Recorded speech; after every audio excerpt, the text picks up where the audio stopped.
ராம் ராம். என் பேர் லலிதா. நான் பேட்ச் 6ல் இருக்கேன்.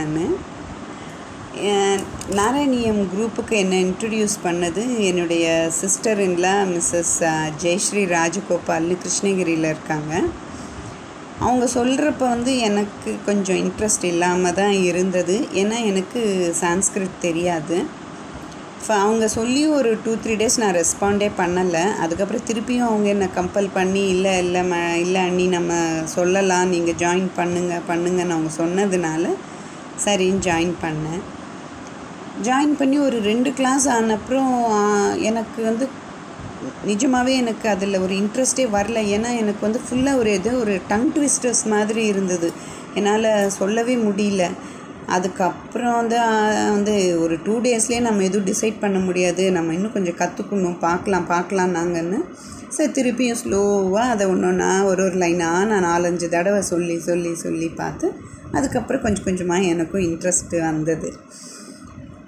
ஆக்சுவலாக எங்கள் அப்பா கொஞ்சம் உடம்பு சரியில்லாமல் இருந்தப்போ அப்பாவோட வெல்விஷர் ஒருத்தர் அவங்கள பார்க்க வந்தப்போ ஒரு 4 லைன் ஸ்லோகம் எனக்கு எழுதி கொடுத்து, இதை நீங்கள் டெய்லி அப்பா கிட்டே சொல்லிகிட்டே இருங்கன்னு சொன்னாங்க. ஸோ நானும் பிளைண்டாக அதை டெய்லி நானும் சொல்லிகிட்டு இருந்தேன். அது என்ன ஸ்லோகம்னு எனக்கு தெரியாது, அது மீனிங்கும் தெரியாது. பட் அவர் எழுதி கொடுத்து சொல்ல சொன்னாருங்கிறதுனால டெய்லி சொல்லிகிட்டு இருந்தேன். அது இப்போ நாராயணியன் கிளாஸில் இந்த 8வது தசகம் வர்றச்ச அந்த லாஸ்ட் 4 லைன் இருக்கு இல்லையா, அஸ்மின் பராத்மன் அனுபாத்ம கல்பே த்வமித்த முத்தாபித பத்மயோனிஹி அனந்த பூமாம் அமரோகராசிம் நிருந்தி வாதாலய வாச விஷ்ணு. அந்த ஸ்லோகந்தான் அது.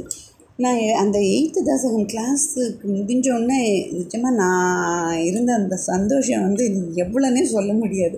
இவ்வளோ ஹாப்பியாக இருந்தது. நமக்கே தெரியாமல் இந்த ஒரு 2 வருஷமாக நம்மளும் இந்த நாராயணியத்தில் ஒரு ஸ்லோகத்தை நம்மளும் சொல்லிகிட்டே தானே இருந்திருக்கோம்.